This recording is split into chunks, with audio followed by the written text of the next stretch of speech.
这是同伙。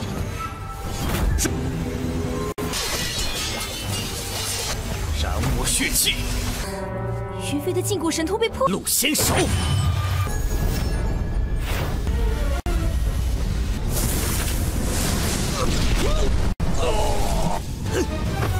异化血。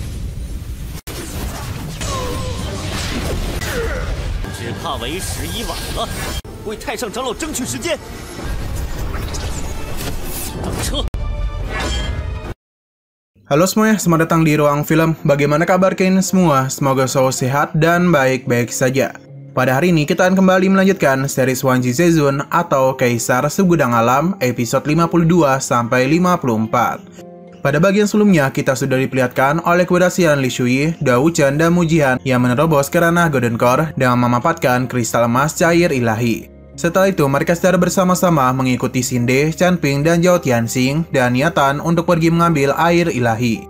Namun di tengah perjalanan, mereka justru dijebak oleh Xinde dan teman-temannya dan menggunakan sebuah formasi. Alhasil, Chu Yunfei, Mujihan, dan Zhou Yuxin terperangkap ke dalam sebuah gua dan terpisah dengan Dao Wuchen, Li Shui, dan Xu Shailing. Di dalam gua itu, berkali-kali Xinde mencoba mencelakai Xu Yunfei dan teman-temannya. Akan tetapi mereka justru gagal melakukannya. Hingga pada akhirnya Chu Yunfei berhasil keluar dari gua tersebut dan bergegas menghampiri Xinde, Chanping, dan Zhao Tianxi. Sekarang kita akan melanjutkan episode terbarunya. Pada saat Chu Yunfei, Mujihan, dan Zhou Yuxin merasa terancam oleh karena ingin diserang Xin An dan Xi Shushan, Chu Yunfei pun langsung membangkitkan tubuh dewanya. Melihat hal demikian, Xin An dan Xi Shushan pun secara bersama-sama mencoba menyerang Chu Yunfei. Dan penuh amarah, Chu Yunfei kemudian bergegas membalas mereka dan jurus telapak tangan api hijau.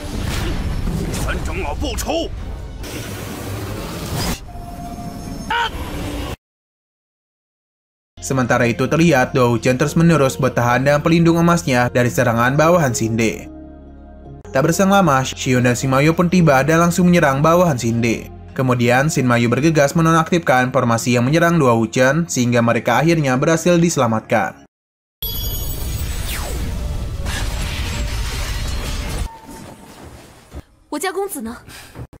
Kembali kepada Chu Yunfei, di sana tampak Xin An sedang membangkitkan roh prajurit leluhur untuk menyerang Chu Yunfei. Lantas, roh prajurit leluhur pun segera melepaskan serangannya kepada Chu Yunfei. Akan tetapi, serangan itu masih dapat ditahan dengan mudah oleh Chu Yunfei.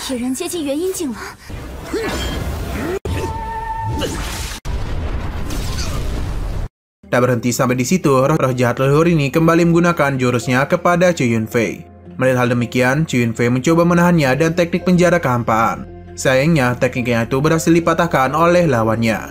Sehingga Chu Yunfei pun segera menggunakan tangan abadi penghabis dewa. Ditambah dengan kelendingan tubuh dewa miliknya hingga pada akhirnya roh prajurit leluhur itu pun berhasil dimusnahkan oleh Chu Yunfei. Lu先手。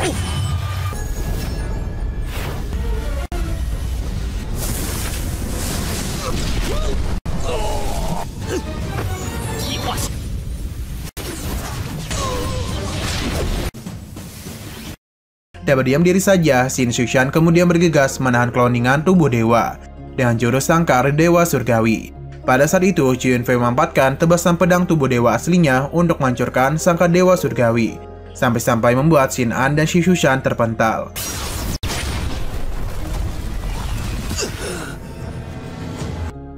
Menyadari kekuatan Chu Yunfei berada di ranah Nation Soul, Xin An pun memutuskan untuk kembali mengaktifkan prajurit leluhurnya.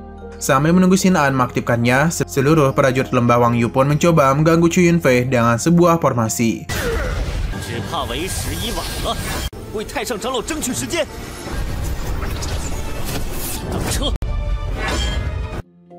Pada saat yang bersamaan, Jing San pun datang dan langsung menggagalkan upaya yang dilakukan oleh Xin An. Jing San mengaku merasa kecewa dengan mereka yang malah menggunakan prajurit leluhur hanya untuk menghadapi Chu Yunfei, yang merupakan sahabat dari lembah Wangyu. Xin An mencoba menjelaskan alasannya menyerang Chu Yunfei, yang adalah karena Chu Yunfei memiliki buah Huaji. Ucapan itu ditentang oleh Jing San. Ia memberitahu bahwa sampai kapanpun klan Xin tidak akan bisa menerobos ke ranah Nation Soul, meskipun sudah mengkonsumsi buah Huaji, karena klan Xin memiliki darah para dewa. Penjelasan dari Jing San saatlah bertentangan dengan Xin An. Sebab Xin An merasa seharusnya sebagai pemimpin klan, Jing San juga harus menyerang Chu Yunfei agar bisa mendapatkan buah Huaji, sehingga klan Xin bisa memiliki jenius yang berada di ranah Nixon Soul. Dan perasaan yang sangat kecewa, Jing San pun memutuskan untuk menyerang Xin An dan Xin Shushan.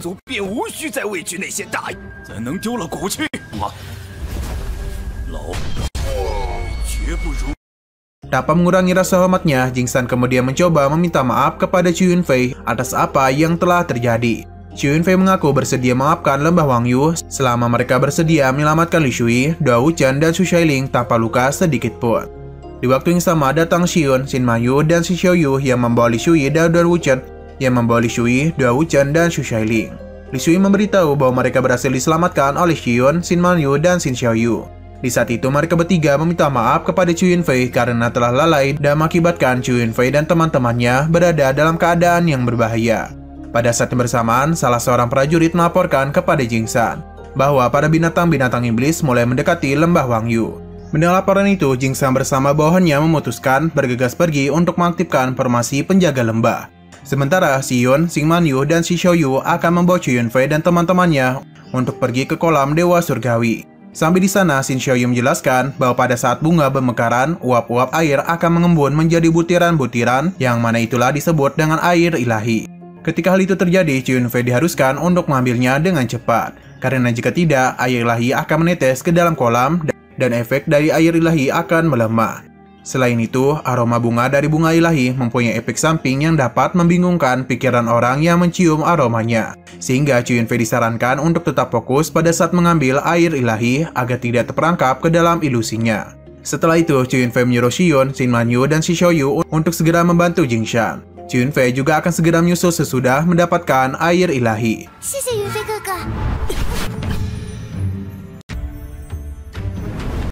Sementara itu, di sisi yang tak jauh terlihat bermacam-macam binatang iblis mulai berdatangan dan sedang mencoba menghancurkan formasi pertahanan. Selang beberapa saat, bunga-bunga ilahi tampak mulai bermekaran, yang membuat formasi pertahanan pun juga mulai terbuka. Sehingga binatang-binatang iblis itu mulai mencoba memasuki kawasan Lembah Wangyu. Melihat hal demikian, Jing San pun bergegas membangkitkan kekuatan prajurit leluhur untuk menahan mereka.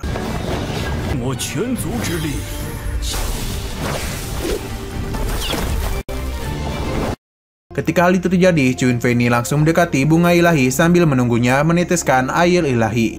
Sedangkan Li Shui dan Dua Wuchen akan mencoba menahan para binatang iblis. Tak berselang lama, air ilahi pun terlihat dari dalam bunga ilahi, sehingga Chu Yunfei pun mulai bersiap untuk mengambilnya.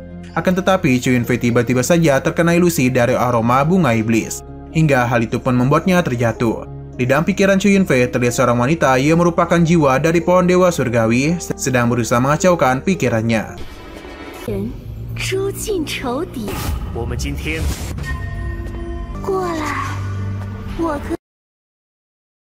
Dari sisi yang jauh, pemaisuri palsu yang bernama Yan Kuyan nampak sedang mengamati apa yang terjadi kepada Chu Yunfei melalui segel jiwa yang dia tanamkan kepada Zhou Yuxin. Melihat hal tersebut, Yan Kuyan langsung mencoba mengendalikan Zhou Yuxin untuk menyerang Chu Yunfei. Akibatnya, Zhou Yuxin secara tiba-tiba langsung melepaskan serangannya kepada Chu Yunfei yang terkena ilusi. Tak tinggal diam saja, Li Shui dan Dua Wuchen pun bergegas menyelamatkan Chu Yunfei.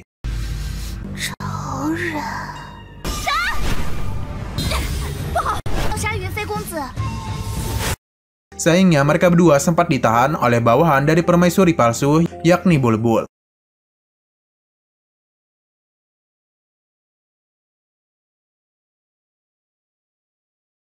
Ketika pedang dari Zhou Yuxin sudah nyaris mengenai Chu Yunfei, tampak Chu Yunfei masih saja jatuh dalam ilusi pohon Dewa Surgawi.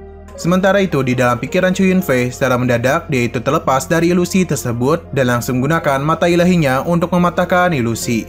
Hingga pada akhirnya, Chu Yunfei bergegas menggunakan badai void mengkilap, yang membuat serangan dari Zhou Yuxin tak berhasil melukainya.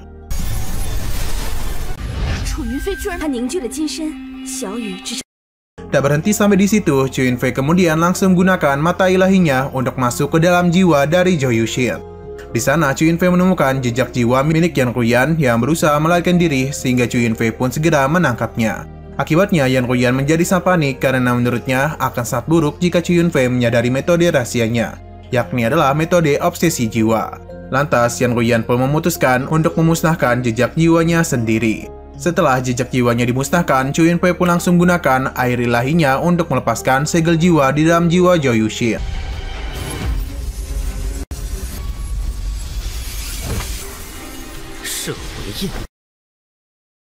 Selesai segel jiwa terlepas, Chu Yunfei pun mulai keluar dari lautan jiwa Zhou Yuxin dan bergegas menangkap Zhou Yuxin yang tak sadarkan diri.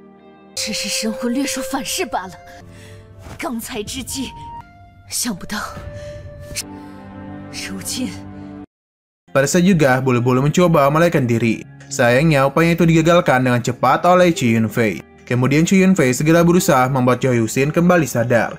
Sesudah tersadar kembali, Zhou Yuxin pun langsung mencoba menjelaskan apa yang telah terjadi kepada dirinya, yang mana dirinya sebelumnya telah dikendalikan oleh Yang Luyan. Ia juga memberitahu bahwa Bulbul adalah seekor burung dituju kematian dari Papillon Yanyu.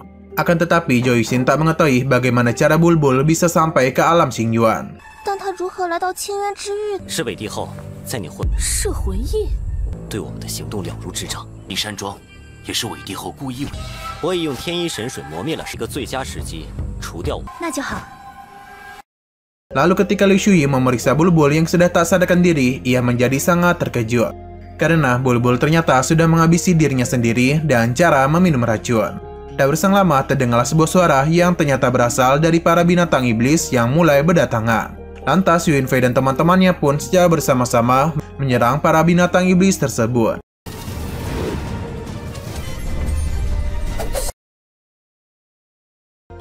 Sementara itu, pada saat Jing San sedang memerangi kawanan binatang iblis, tiba-tiba saja datanglah seekor naga raksasa ungu yang kekuatannya berada di ranah Nisen Soul. Dan penuh rasa keinginan merebut pohon dewa, naga ungu itu langsung menyerang Jing San sampai membuatnya terpental.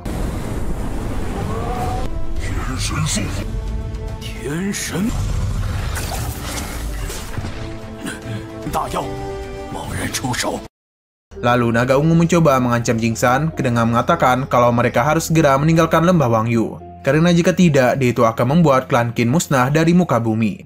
Bukannya takut, Jing San justru dengan penuh semangat mempertahankan lembah Wangyu dan cara membolisisasi kekuatan prajurit leluhur. Melihat hal demikian, naga ungu pun segera melepaskan serangannya hingga membuatnya terlempar. Tak berhenti sampai di situ, naga ungu itu kembali memberikan serangan kepada Jing San yang sudah tak berdaya.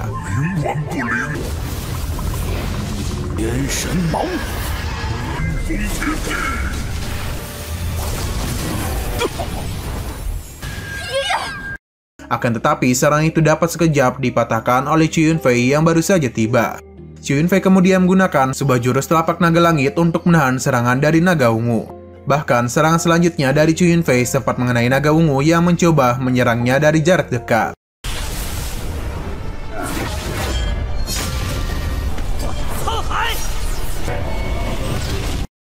Meskipun terkena serangan, naga ungu itu tak mudah untuk ditumbangkan. Pasalnya, naga ungu itu terbentuk dari segumpalan jiwa Ocean, sehingga selama jiwanya masih ada, naga ungu itu tak akan bisa dihabisi.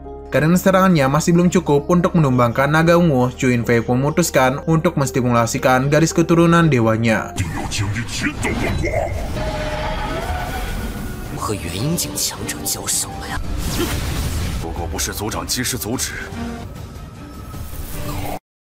Melihat pertarungan Chu Yunfei dengan naga ungu, Dao Wuchen pun memberitahu bahwa Chu Yunfei dulu juga pernah bertarung menghadapi monster kayu ranah Nisen Soul. Dalam pertarungan Chu Yunfei menghadapi monster kayu, dikatakan pertarungan keduanya sangatlah dahsyat, sampai membuat Chu Yunfei nyaris saja meninggoy. Di waktu yang sama, tiba-tiba saja hukuman langit muncul dan langsung menyerang naga ungu, sehingga naga ungu itu pun bergegas menjauh dari sana. Menurut Jing San, aturan langit dan bumi di alam Xingyuan tidak memperbolehkan praktisi ranah Nisen Soul menggunakan kekuatannya. Oleh karena itulah, naga ungu terkena hukuman langit. Pada saat yang bersamaan, Chu Yunfei mencoba menahan energi kekuatannya supaya tidak ikut terkena hukuman langit. Selang beberapa saat, kawanan-kawanan binatang iblis pun mulai bermunduran, sehingga lembah Wangyu mulai terlepas dari segala ancaman. Akibat bantuan yang besar disodorkan oleh Chu Yunfei, Jing San dan yang lain pun langsung berterima kasih kepadanya. Karena Chu Yunfei sudah mendapatkan air ilahi, dan lembah Wangyu pun juga kembali damai. Chu Yunfei pun memutuskan untuk segera berpamitan. Setelah berpamitan, Chu Yunfei dan teman-temannya bergegas pergi dari lembah Wangyu. 下一次危机幽谷可得享百。若有机会，我定会来。Nah, sayang sekali episode pada hari ini harus bersambung. Oke, sekian dulu pada video kali ini. Untuk video selanjutnya akan segera hadir. Jadi bagi kalian yang mengikuti series ini, langsung saja klik subscribe dan aktifkan loncengnya. Terima kasih yang sudah menonton video sampai habis. Jika kalian suka pada video ini, klik like dan share ke teman-teman kalian tentang channel ini. Dan ditunggu aja kelanjutannya. Oke, sampai jumpa di video selanjutnya.